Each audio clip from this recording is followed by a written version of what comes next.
I don't want government involved in it at all. Like at all.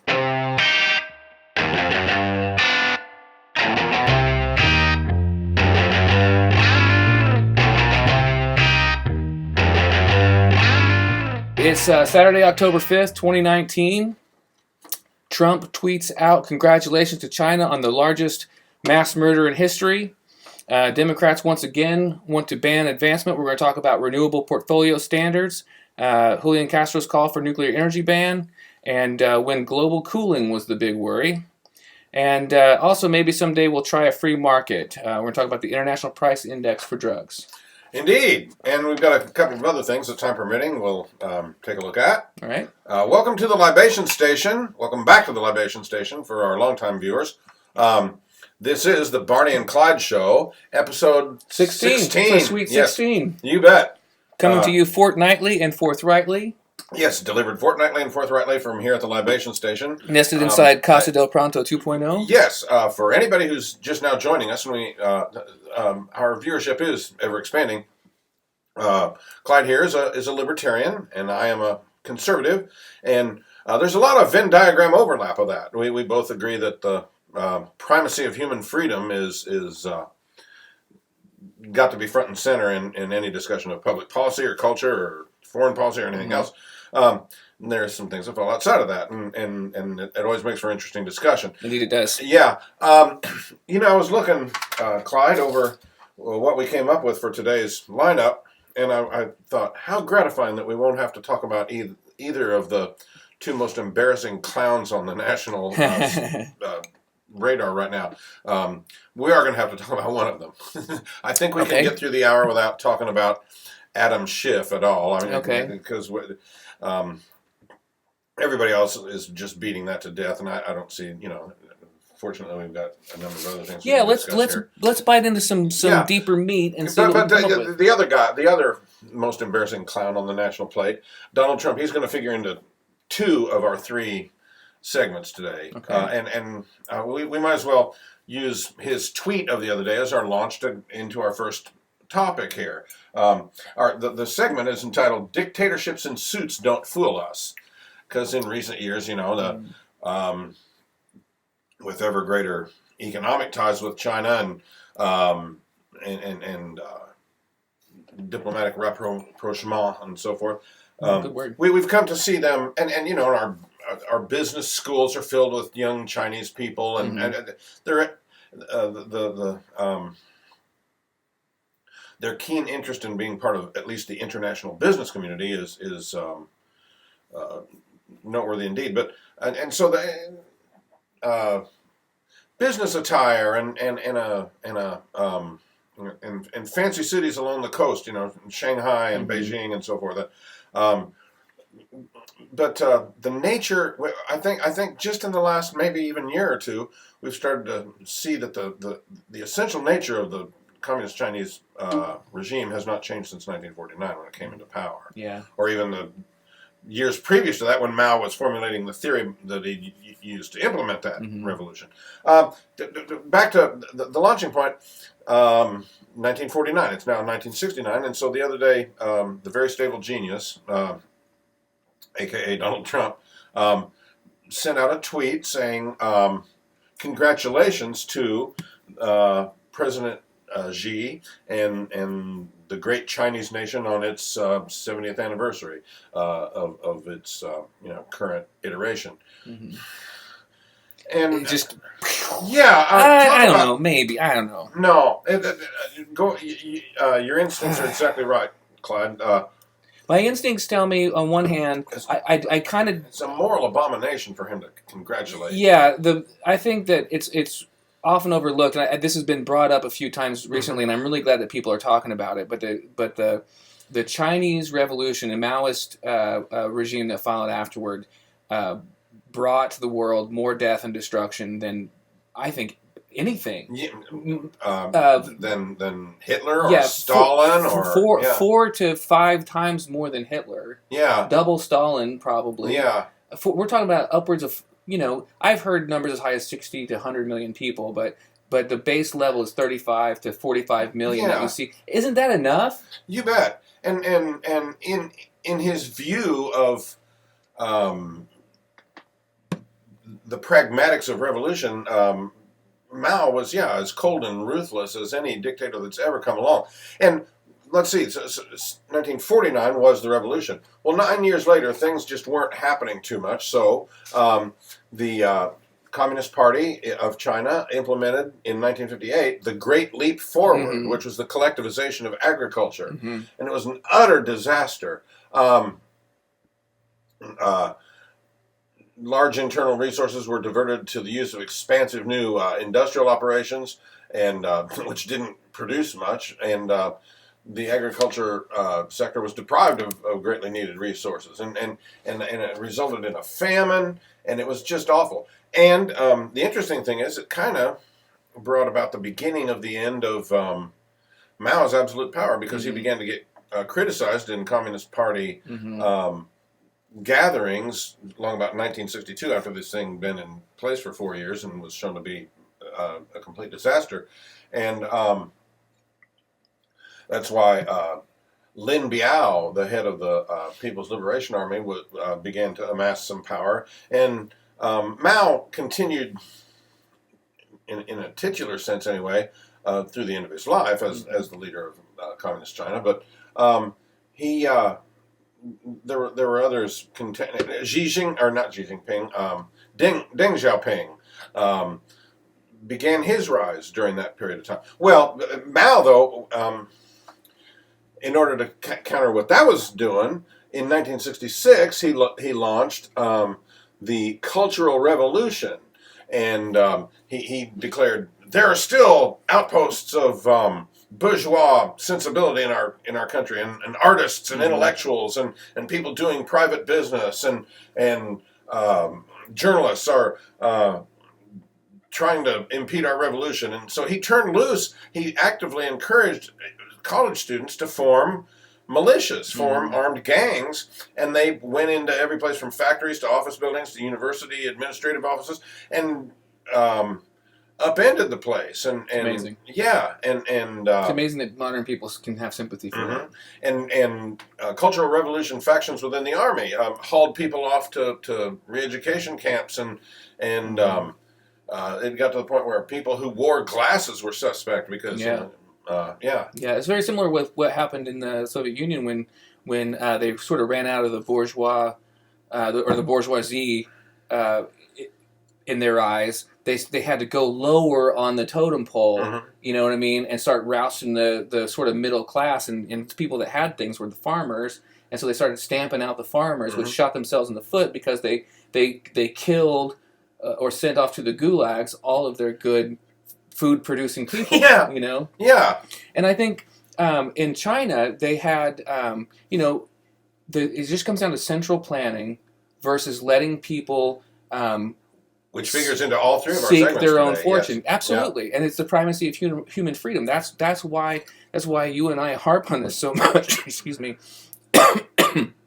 Is because it's necessary to understand how to provide for human people. Human people need to make that decision. It can't come from a centrally planned organization because they're never going to understand it. The Chinese stated that the farmers in China had to, first of all, they had to meet certain quotas, right? And you have a bureaucrat telling you have to meet a certain quota of farm produce. They don't know how much you're capable of producing. They don't know the nuances of the business, right? Right. First and foremost. And second of all, those quotas were so bad that people would have to go through the dirt and pick the grains that fell out just to try to make as close to the quota as they could. Yeah. Otherwise, they're going to get sent off to the damn gulag. Yeah. And then, so they weren't allowed to keep any. If they kept any, that was an offense against the state, or jailed or killed. So they ended up, they have to wait for their ration from the state and turn over all of their produce to the state. So you can see a huge inefficiency, if not just a human atrocity, a huge inefficiency in production. So they also implemented these crazy things where they had like these steel production houses, basically. So on these farms, these small farms, like backyard steel production, which totally failed because you can't produce steel that way. Right. You know what I mean? Not in any kind of real scale. Yeah. So they had these backyard like smelting operations, and again, the quotas were so large that the Chinese people were like melting down their implements just to try to keep the police off their back. Yeah. So they're left with no food, no seeds, and no tools, right? And half the country starves to death because they can't produce food. Yeah. Now, of course, the aforementioned Deng Xiaoping, when he came to power, it was going to be a great economic miracle. And in a sense, it was a great economic miracle. He loosened up the economy just enough to allow some quasi-privately owned businesses to have the leeway to innovate. I want to talk about that. Yeah, and then... And which got the interest of American companies, and then there was another level of Chinese interaction, the hinterland from which people came to those nice gleaming coastal cities. Mm-hmm.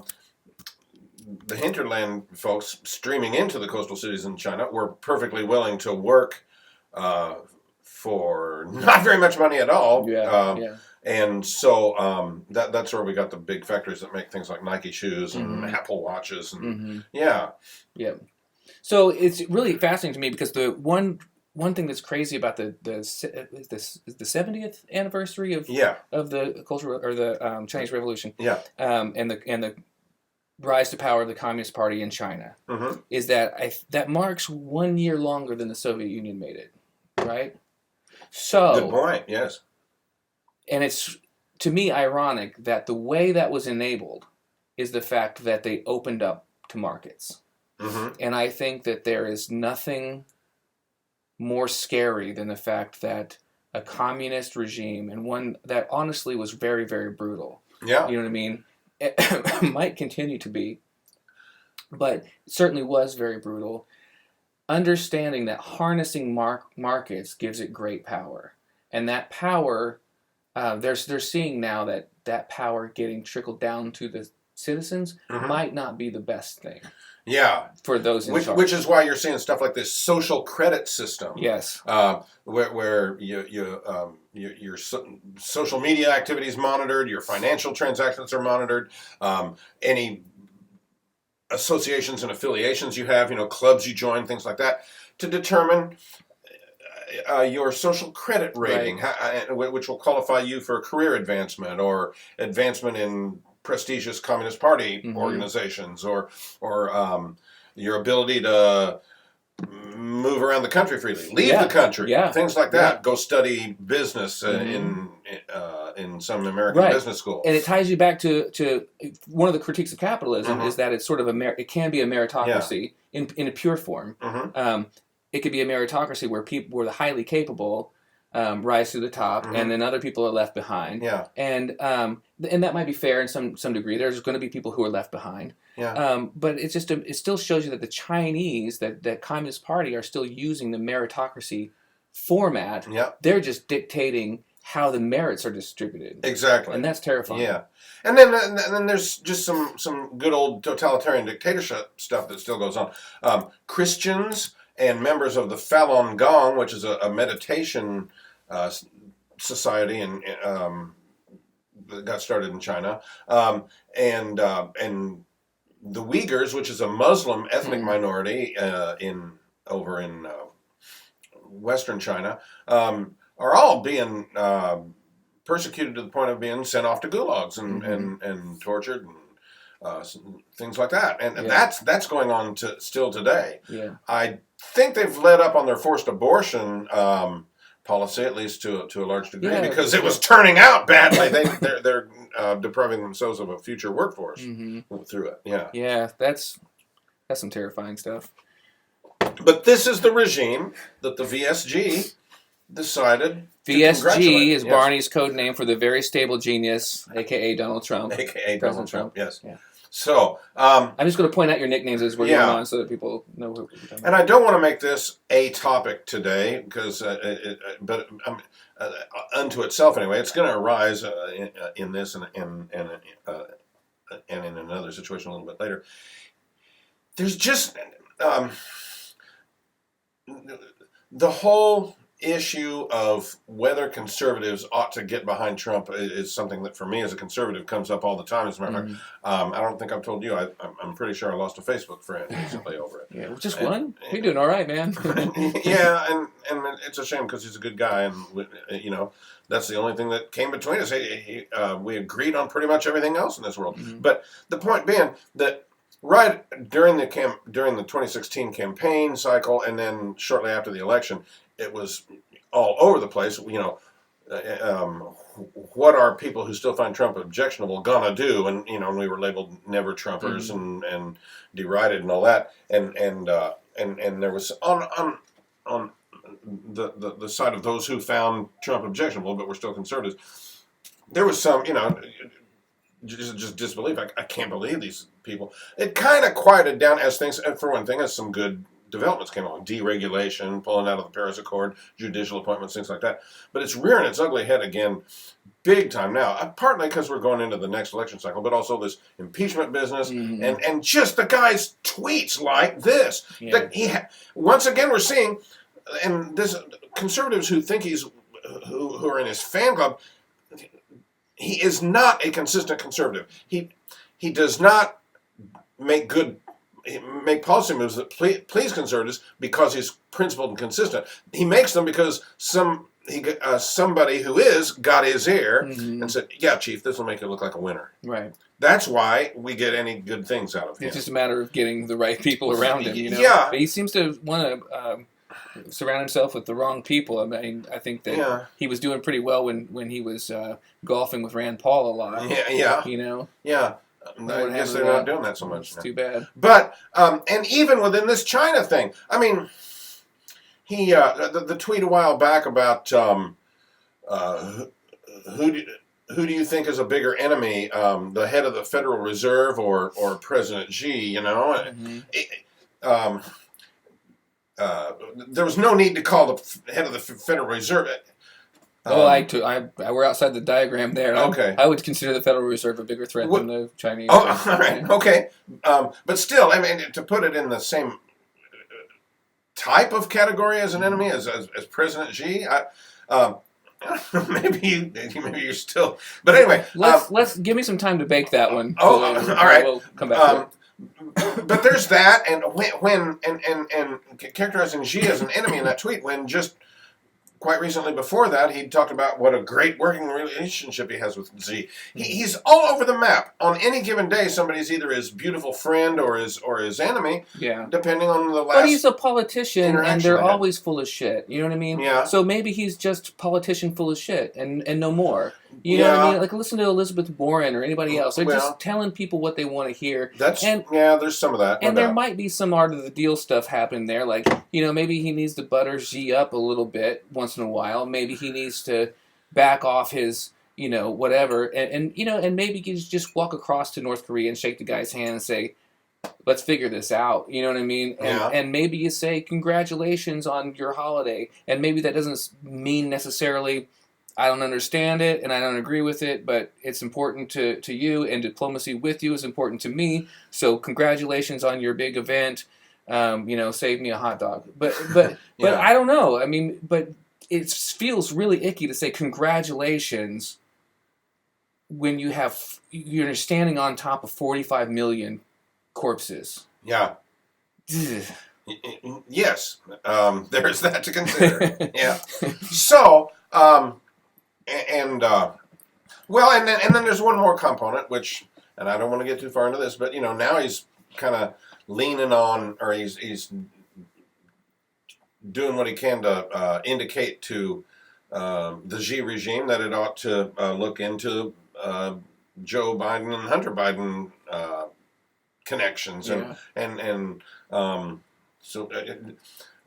do we need to? I mean, we know they're corrupt. Again, like politicians being full of it. Yeah. They're also corrupt thieves. Of course, Joe Biden is a corrupt thief.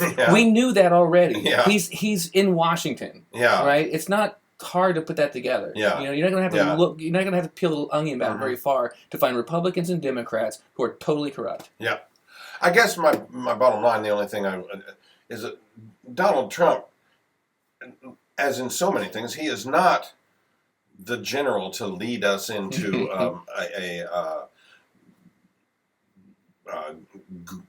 great workable situation with China. Well, you're a biblical type of guy, right? So Abraham, Moses, all of the most unexpected and degenerate type of people were always the ones who ended up, maybe even sometimes by accident, carrying the David, a skinny little kid with a slingshot, land. and he became the greatest king in the history of ancient Israel. Mm-hmm. So Moses was a convicted murderer, and, right, with a speech impediment and a shyness issue, and perfect candidate for a cult leader. So we're at 20 minutes. We probably ought to put that baby to bed. All right. The next segment is one that we're launching today called, and I would imagine it will be something we have content for quite often in the future. The ban on advancement. There's just a real feel to the green scare people that what really bothers them is that the human race has advanced the way it has. Yeah. That we have the technology that when somebody breaks his leg on a mountainside and that a helicopter can, or somebody can be summoned by smartphone and GPS can guide a helicopter, and the helicopter can come and get the person out of there and get them to an ER in a timely fashion. Little old ladies in cramped apartment buildings in big cities can have air conditioning and not sweat to death. We have the technology to do a podcast sitting here at the Libation Station. You know what I'm saying? For heaven's sake, automobiles, airplanes, smartphones.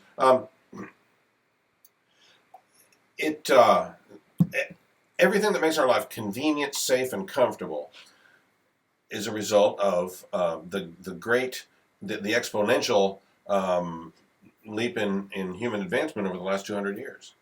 And that started with our discovering the enormous potential of petroleum and other fossil fuels.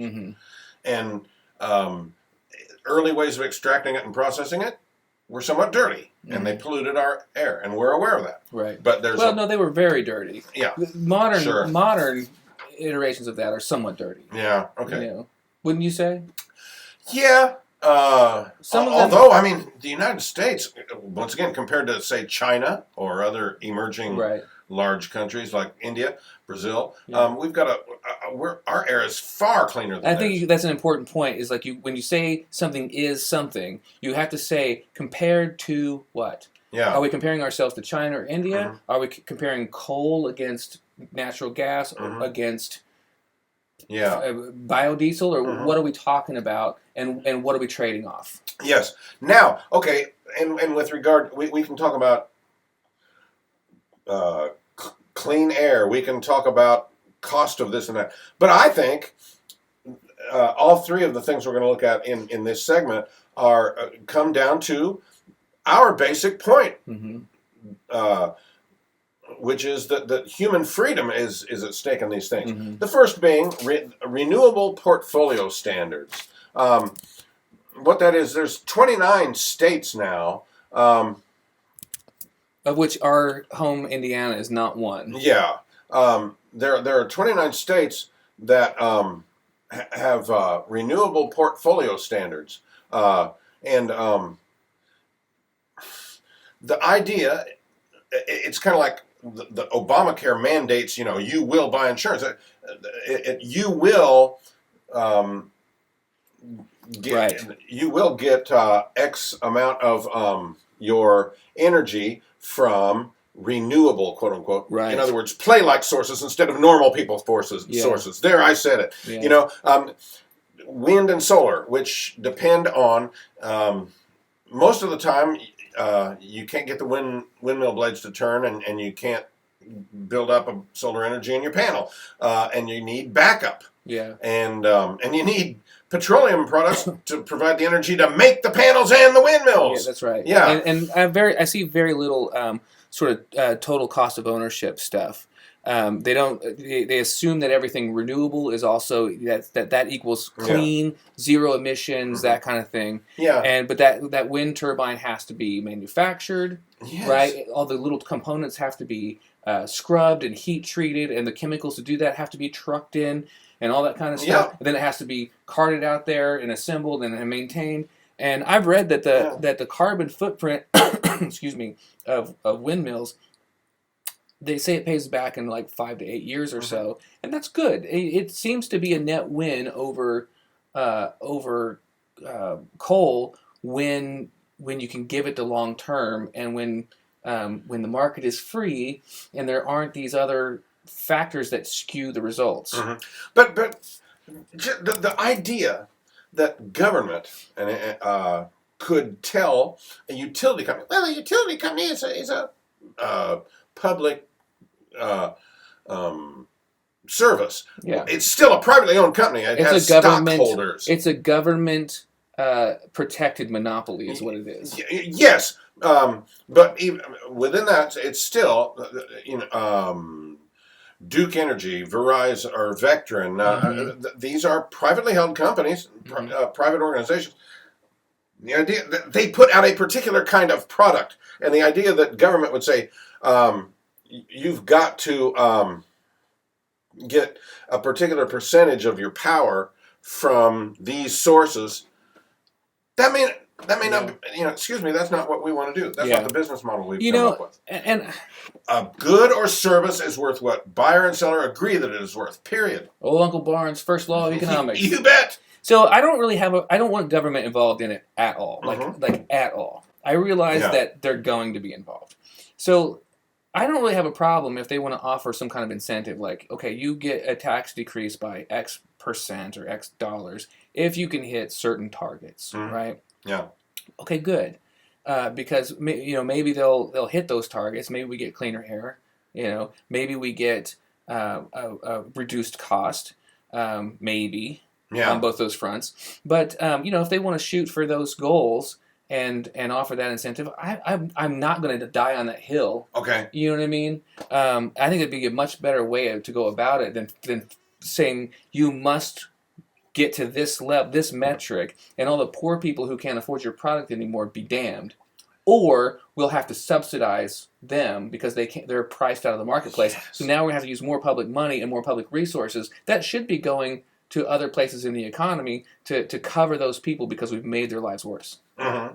Same kind of principle. Once again, here I go mentioning the VSG again. But bailing out farmers because he imposed taxes in this trade war with China. Mention China once again. Yeah. And I gave them $16 billion. They ought to be nice and happy. They'd rather produce the product that they have the equipment to do, and decided they wanted to devote their lives to. They'd rather be producing that at a profit than get your bailout. That's right. Yeah. Or subsidizing healthcare because you create an obesity and diabetes epidemic by subsidizing sugar and corn syrup. Yeah, right. You know what I mean? Yeah. Like you're just going in these circles, and it's just like it's not even a circle. It's like a Coriolis effect. You know what I mean? Like it's going to go down the drain eventually. Yeah, but so we handled the freedom angle, but it's also true, yes, that the cost of energy goes up when you implement these. Do you want to? I've got your. Yeah, please. I've got yours queued up here. This is a fellow from the Clear Energy Alliance, and he's talking about a study that the Energy Policy Institute at the University of Chicago conducted. Do you want to play part one first? Yeah, sure. Does your state have a renewable portfolio standard? Not sure? That's not surprising. It's one of those government programs that sucks money out of your wallet while you're not looking. If you live in one of these 29 states, you should get familiar with your RPS because it's costing you a lot of money every year. What's a lot of money? How about $30 billion annually? That's right, $30 billion for just 29 states, all in the name of forcing you to spend more for electricity generated by unreliable wind turbines and solar panels. Seems crazy, right? All that money for something most people don't even know exists. How did this massive government seizure of your money even happen? A new report put out by the Energy Policy Institute at the University of Chicago provides some uncomfortable answers. The report discovered that the true cost of renewable portfolio standards has been significantly underestimated. Previous studies didn't account for the cost of backup power, typically from natural gas, that has to be on standby when renewables aren't generating electricity, which is about 3/4 of the time. Another factor not considered in older studies is the giant expense of transmission lines that bring the electricity from rural areas to the cities where it's needed. And finally, previous studies ignored the fact that additional wind and solar leads to premature retirement of baseload power plants, which can lead to higher costs for some ratepayers. Does it surprise you that these obvious costs were somehow overlooked so the public could be told that the benign-sounding renewable portfolio standard program wouldn't cost all that much? A lot of states, especially big blue ones, are intent on spending their citizens' money on RPS mandates. By 2030, Massachusetts will require 41% of its electricity to come from renewables. California is mandating 50%, and not to be outdone, New York is in for 60%. And these percentages will almost certainly grow in the future as states try to out-green each other. Apparently, the message about the high costs of RPS programs hasn't gotten out to the people who actually pay the bills. The Energy Policy Institute study examined the price of electricity before and after RPS programs were put into place. What it found was an increase of 11% in 7 years and 17% 12 years after implementation, which is what translates into that $30 billion of extra spending by consumers each year. For people with lower and middle incomes, this is no small matter because they can't avoid the bigger bills. Higher electricity costs take a larger percentage of the paycheck they take home each week. In spite of the financial pinch on poorer people, some folks still believe the much higher prices are worth it because more wind turbines and solar panels are going to lessen the threat of climate change. But like a lot of what people have been told about energy and climate, that idea is a giant myth. But it gets worse. The University of Chicago study demonstrates that attempting to lower carbon dioxide levels through renewable portfolio standards is by far the most expensive way to do it. I'll talk about that in part 2 of our series on the RPS scam. Yeah, and in part 2 he goes ahead to talk about, if you're going to do this top-down government command model, you might as well go with a good old carbon tax or cap and trade arrangement. My favorite part of that was like when they say, it's just so common, where they say, yeah, but there's some sacrifices must be made, but it's worth it. It's like, yeah, it's worth it to me to sacrifice your well-being. Yeah, yeah. Okay, item 2 in our current segment, Julian Castro. Yes. Is, of course, he's not going to be president. I think we can. That's fair to say, yeah. But he is a Democrat presidential candidate, and he's calling for an entire nuclear energy ban. That is the cleanest of the dense, inexpensive forms of energy. He said, should we listen to... As a matter of fact, France, one of the few things France has done right over the years is utilize nuclear energy more. Yeah. I think he said in the interview it's that... It's safe, it's clean, it's dense, it's it had cheap. some role to play, but they wanted to phase it out. And I don't understand how that's a compatible statement. You want to hear what he has to say? All right. Let's listen to Julian Castro. But even with a lot of the changes that we're seeing in solar and wind, it cannot in the short term make up for the traditional sources of energy. And I'm wondering if you see a move to nuclear, for example.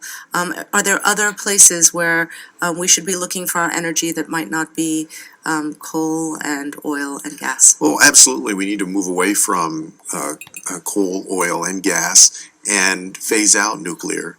Nuclear is definitely preferable when it comes to carbon emissions versus those other three. And the way that I think about it is sort of this worst first approach, working on immediately getting the worst of the types of energy that produces carbon emissions out first. I have set a goal in my plan of getting us to an electricity sector that is clean, renewable, and zero emissions by 2035. And, nuclear has a role in that, but I don't think that it has the primary role. I think ultimately renewables will have the primary role. And in Texas last month, for the first time ever, more energy was generated in Texas from wind than from coal.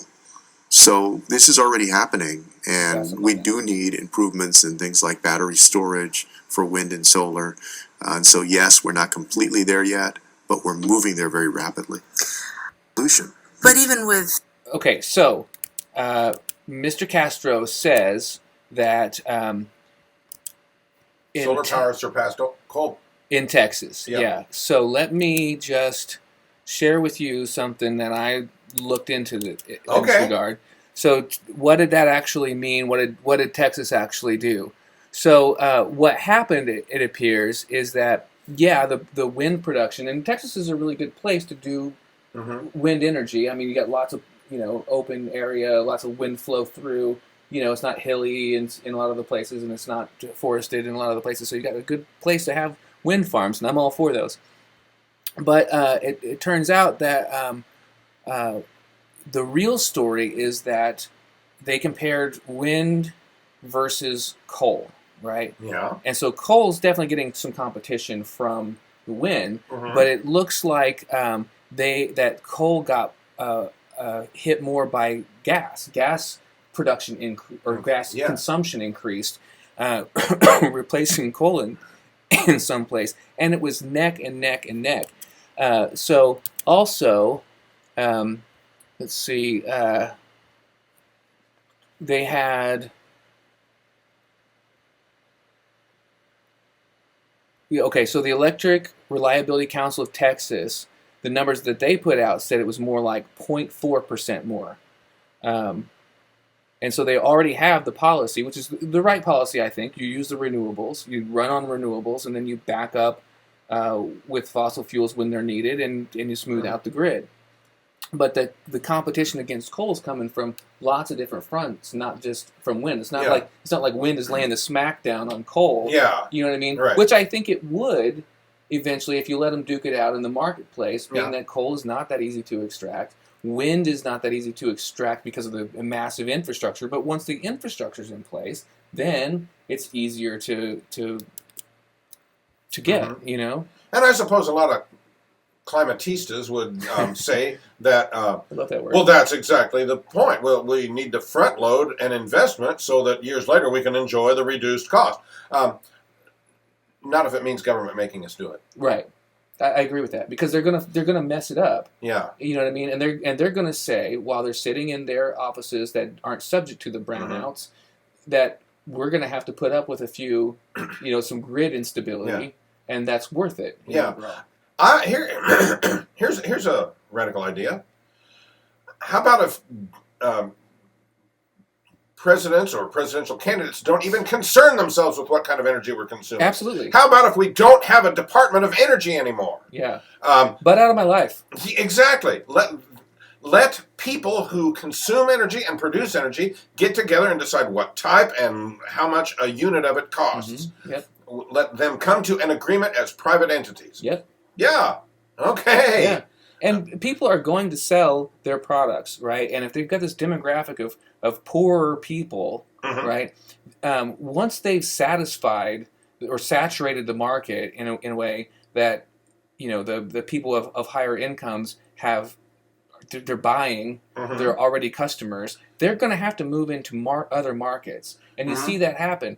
Every single consumer product, every single service that's not touched by the hand of government gets cheaper as it matures. Mhm. And energy is no different. Energy is actually very mature at this point, Mhm. and you should be able to buy it at whatever cost Mhm. buyer and seller agree upon. You bet. But the government is always in there, either creating a regulation or creating a subsidy or creating a roadblock to people actually being able to transact freely. And of course, this all hinges on insisting that there's a crisis, and that the post-American public approach it with a requisite sense of urgency. That's what the whole Green New Deal idea is all about. That we've only got 12 years left, and so forth. Yeah. And it wasn't always thus. Don't you have something about how the big Yes. alarm Are we ready? 40 plus years ago, was quite the opposite? This is my favorite thing, and it's not just because of Leonard Nimoy,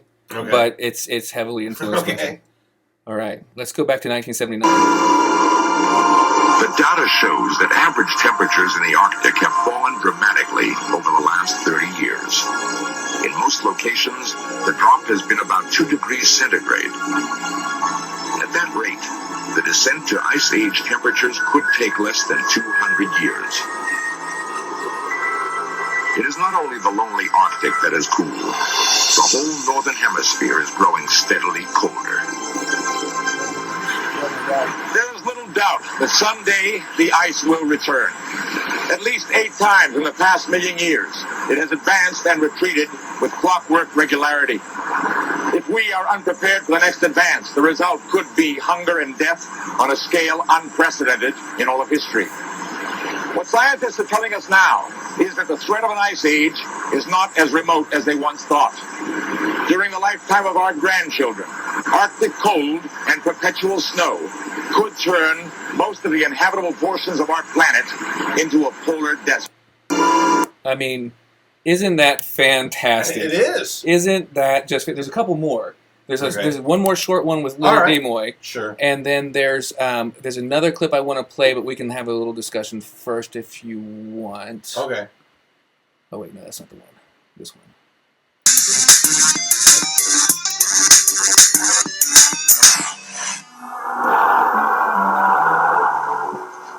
In 1977, the worst winter in a century struck the United States. Okay. Arctic cold gripped the Midwest for weeks on end. Great blizzards paralyzed cities of the Northeast. One desperate night in Buffalo, 8 people froze to death in marooned cars. Pat Bushnell was on the road that night. Traffic just absolutely stopped.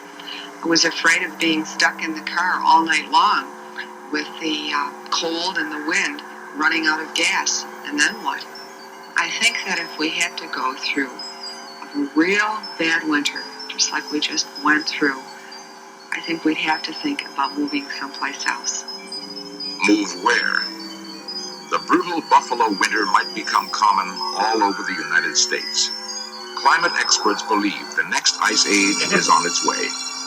According to recent evidence, it could come sooner than anyone had expected. At weather stations in the far north, temperatures have been dropping for 30 years. 30 years. Seacoasts, long free of summer ice, are now blocked year-round.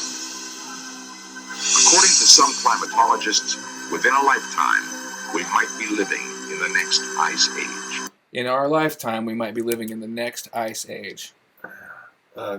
Pretty much the mirror opposite of what Yep. Sandy from Westchester tells us. Yeah, Sandy from Westchester being Alexandria. Yeah. Ocasio-Cortez. Yes. Right. Yeah.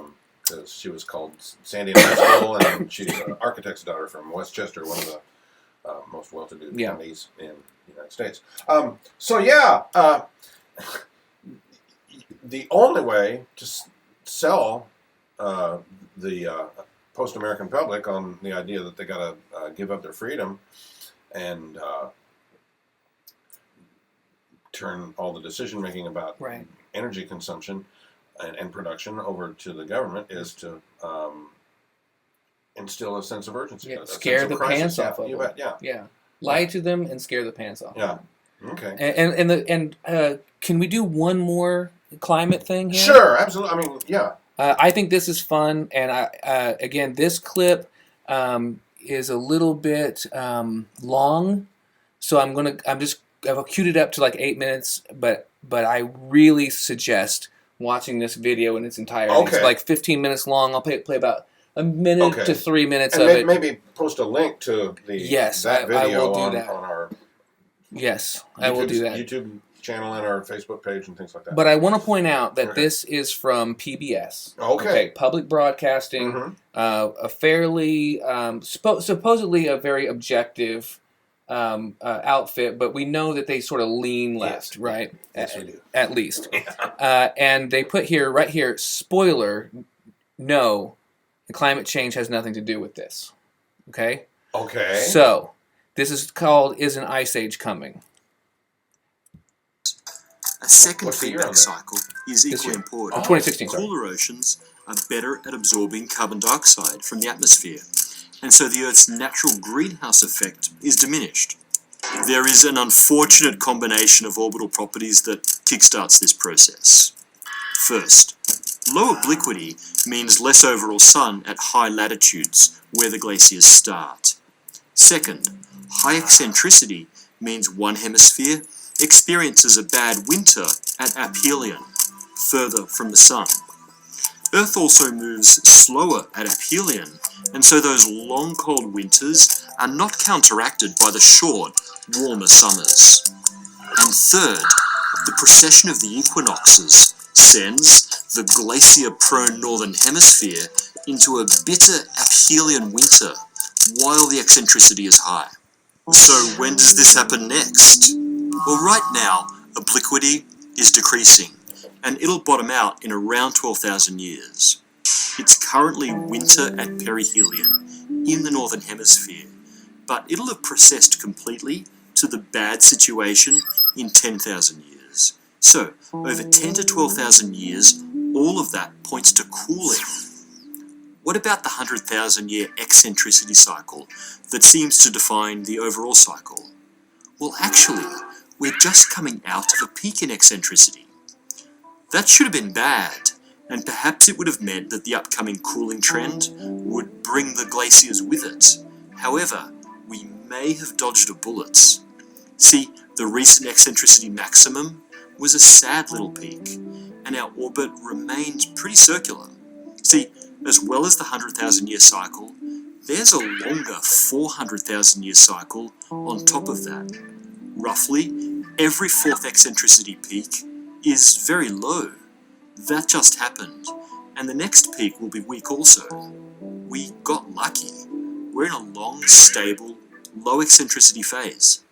Because of this, climate models predict that we have another 25 to 50,000 years of interglacial period left. And that's only if you ignore anthropogenic climate change. Human influence on the climate messes with the whole equation. With CO2 now at 400 parts per million, it's higher than at any point in the Quaternary period. It's been predicted that this may extend the current interglacial for 100,000 years. Okay. All right.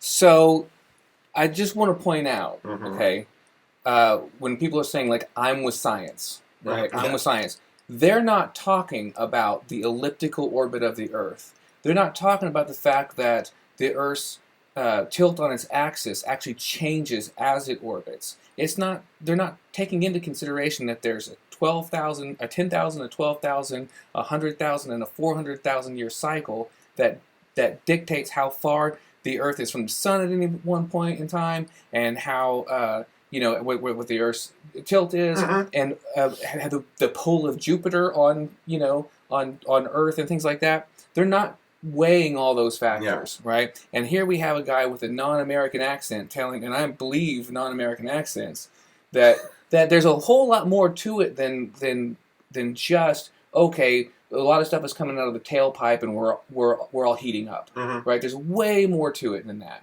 obviously. And at the end of that, he says, well, basically, we're basically at the end of an ice age, right? So the ice, like Leonard Nimoy said, the ice is bound to return. So we're going to start this new 12,000 year cycle or whatever, and the ice is going to slowly return.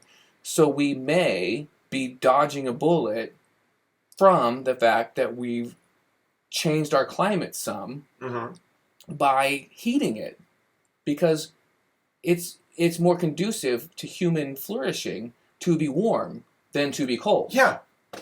Which I don't know how I feel about it, and I'm not a science-educated person enough to process it all, but it's fascinating. Yeah. All right. Yeah, and we're going to put that up for you to check out. Now, how are we doing, Tom? Well, yeah, we got about 10 more minutes, okay, so let's well, try a free market. We got one more segment here. And it's a segment we've done before. Maybe someday we'll try a free market. And the principle is the same that applies to other things we've been discussing so far. The idea of an international price index for prescription drugs as a way to make drug prices more fair is gaining steam, and President Trump, once again, the inconsistency of the very stable genius. He's dictated to his administration to find a way. All right, let's break this down. The United States overwhelmingly brings the new drugs to market, new cures or means of addressing various human illnesses, and that's because innovation flourishes where where human freedom flourishes, but there's just I think he thinks of it in some kind of parallel terms to his insistence that NATO members pony up more for their own defense, which is an entirely different kind of matter from saying other countries ought to be bearing more of the burden of bringing new drugs to market. No, countries don't bring drugs to market. Right. Pharmaceutical companies do. They're Right. research and development departments. Right. Pharmaceutical companies, once again, just like energy companies, are privately, like utility companies, are privately owned organizations, and or they should be. Yes, yeah. That's the idea. That's what we ostensibly what they are, and so you can't. Sorry, President VSG, you cannot look at it that way. You cannot look at our country does more. That's a good thing. That means we're more free. Yeah. And it kind of is a burden for Americans because we get to bear that cost first. So when a company makes any product, they've got sort of their capital investments. I forget the economic terms for it, but they've got their capital investment. They've got this initial cost, their setup costs, their research and development, all that kind of stuff, and then they've got to recoup that cost. And once they've recouped that cost, which they do in the American marketplace, then they have this marginal cost that goes on, right? So they've recouped their investment, and now they've got the luxury of selling it at a lower price because all of those upfront costs have been satisfied. That's what the Europeans enjoy when they buy American drugs. Yes, and the idea is that we're going to the government's going to dictate to pharmaceutical what they can sell to American consumers as being like 126% of the average of what what these pharmaceutical companies are selling their various drugs to foreign markets for. Those markets are not free. You can't go by that. There are all kinds of subsidizations in place that distort the market value in the case of us selling to those other countries, and you can't use that to come up with a price that we ought to be let pharmaceutical companies charge. I mean, the consumer is going to eventually set the price. Because if buyer and seller are left to transact freely, but in Europe and other places, one of the talking points is that they haggle with the pharmaceutical companies for lower prices for their government program. So if the government purchases drugs, they'll say, we'll pay you, 70% of your retail cost or whatever. Yeah. And that's that. Yeah. Take it or leave it. And they'll take it, because they want the business. So in the United States, that often doesn't happen.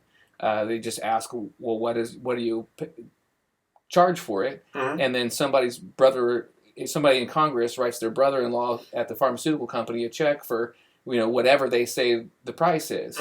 So I get when the leftists cry foul on that regard. I think that's a foul too. If the government's going to be in the drug business, they should be allowed to haggle and say, we want a better price. Sure. And we'll buy this much bulk, but they shouldn't be mandating. Yeah.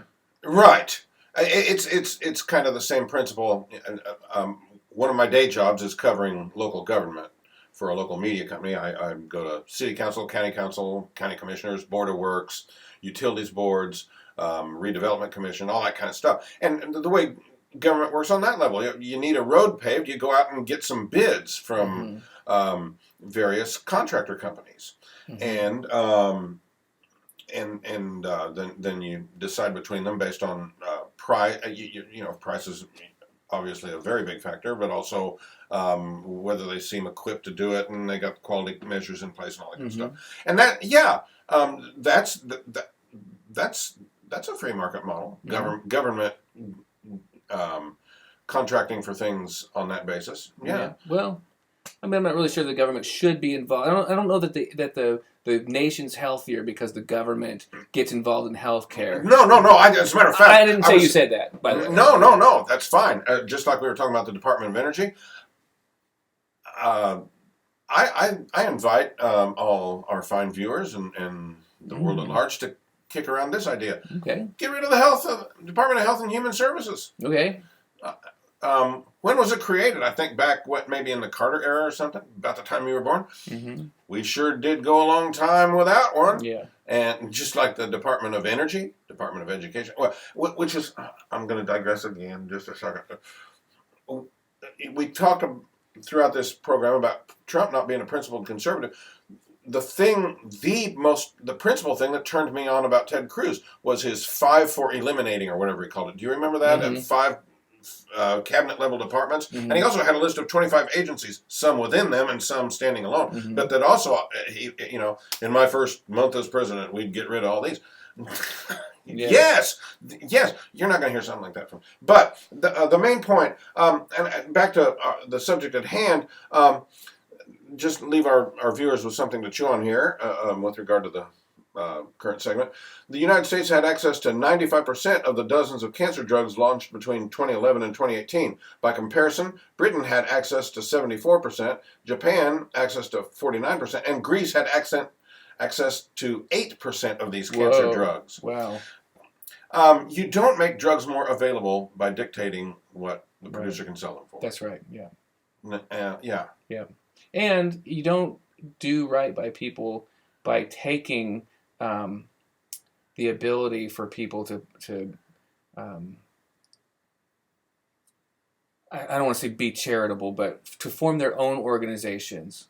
Yes. You know what I mean? And their own structures to make drugs available. Not just drugs, but health care, health treatment available for everybody. Back to, you mentioned Rand Paul a while ago. He's very big on being able to form associations, group buying associations. Right. Yeah. Because everyone wants more government. Well, guess what? More government means more goddamn rules. Yes. And one of the things that manifested as is you couldn't buy insurance across state lines. I think you still can't. Yeah. So not health insurance. Yeah. So if you're stuck with in-state providers, you can't buy it from another state. You can't buy it from another country. Yeah. You know what I mean? Like, that's crazy to me that you can't seek the best price for a product that's so potentially life-saving. Absolutely. Well, listen, we're probably zeroing in on... Yeah, we're at 58. Our viewers are busy people, and so we got to respect their time. We did have one more subject. Do you want to save that for a Patreon bonus content? Or yeah, you want to take 10 minutes after this and make that a bonus sure, content? Absolutely. Okay.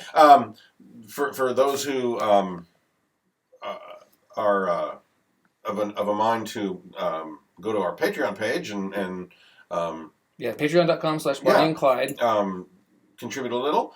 There's some bonus content sometimes. You can and so contribute at any yeah. level, and there'll be bonus content. Yeah, and which we're going to do today. So, all right, fantastic. But thank you for viewing. We boy, I can't tell you how much we appreciate this.